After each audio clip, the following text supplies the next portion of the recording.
I am Ferdinand Marcos, and I am the President of the Republic of the Philippines. I stand today on behalf of 110 million Filipinos. Everyone, hello University, it's me again. Shout out sa inyo mga beshwa. Siyempre, kumusta naman ang buhay-buhay natin sa init ng panahon? Grabe, di ba? Ay nako, uminom tayo ng maraming tubig mga beshwa. Nako, kahit mainit ang araw, dahil summertime, ayan, iwas pa rin sa mga sobrang malamig, baka mapapaos na tayo, pero kahit mainit, may good news pa rin tayo. Dahil dito, nakita nyo yan? Alam nyo, lagi kong sinasabi, talaga namang blessing galing sa Panginoon. Ito si Pangulong Marcos Jr. Blessing talaga siya At saka hindi lang kudos naman din naman talaga sa mga sekretary niya na talaga naman ng hard work. Kikita nyo ba yung mga sekretary ni Pangulong Marcos Jr. na na paupo-upo lang? Hindi. Talagang grabe ang trabaho. Even guys, sa ating mga autoridad, talaga namang grabe yung mga nahuhuli nilang mga malalaking isda at mga kriminal na talaga namang mabilis ma-solve yung problema. Dahil dito, para good news naman for everybody. Shout out sa mga taga-Dagupan, basahin natin para kumpleto detalyado guys,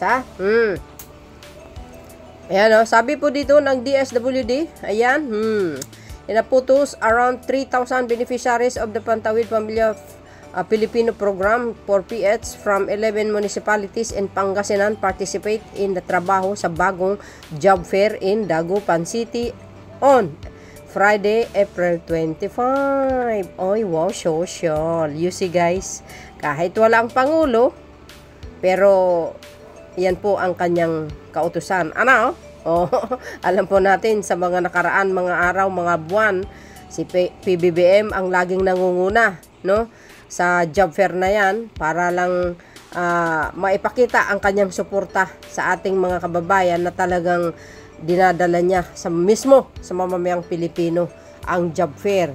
Siyempre, laging kasama po ang DSWD, hindi po nawawala yan.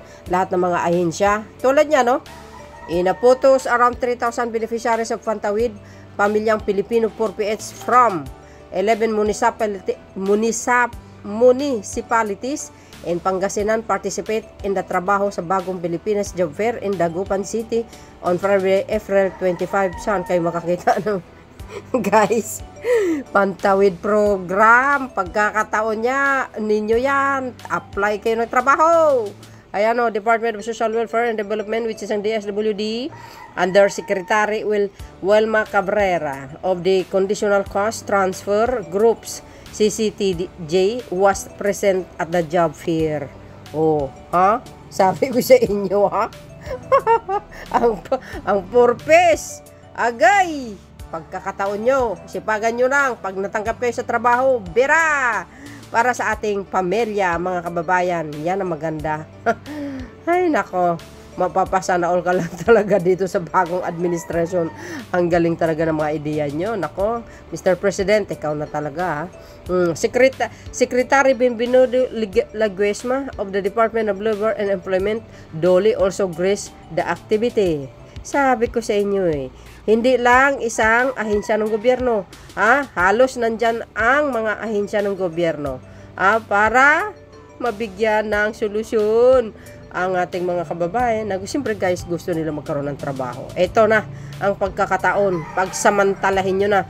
The job fair is part of the collaborative effort of various agencies under the directive of walang iba, as usual, our beloved President Ferdinand Marcos Jr. to help the graduating 4PH beneficiaries find employment opportunities. Saan kayo makakita? Tinulungan ng gobyerno makapagtapos sa pag-aaral ang mga anak ng 4PH. Ngayon, pamahalaan pa rin, gobyerno pa rin naghahanap ng trabaho para sa kanila. Walang kahirap-hirap nga naman talaga. Mapasa na all ka. Ang init talaga ng araw. Ang init talaga. Ang dami ng mga magagandang programa ng Marcos administration. So hot. As of the 12 noon, ayan 51 beneficiaries have been hired. OM goes. And congratulations on the spot. HOTS, ayan. And are availing of service needed for employment processing from participating agencies. What?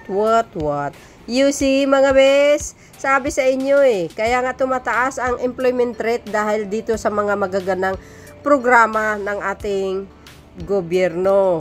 Hindi lang po ang mga nag-invest na mga lokal, kasi alam nyo, pag nagpapatay ng malalaking building yan, need nila ang manpower, hindi lang dyan, pati ito yung ibang kumpanya, no, na talagang kailangan nila ang trabahador. Kaya ito, 51 kaagad ang natanggap. Wow, saan kayo makita? Ganon, service fair po yan. Para sa mamayang Pilipino. Tingnan natin yung mga highlights, guys, sa mga taga-Dugupan. Shoutout po sa inyong lahat. Agay, naimbag nga aldaw kada kayo amin kakabsat. Ayan siyempre, pinangunahan po ng bawat ahensya ng gobyerno, pinangunahan po ng DSWD. Agay, congratulations kanyayo. Agay. You see, mga bes. Siyempre, mga kababayan, ganyan talaga. Order from the Malacanang. Siyempre, which is our President Ferdinand Marcos Jr. Agay. Ayan wow, very very seryoso si Kuya.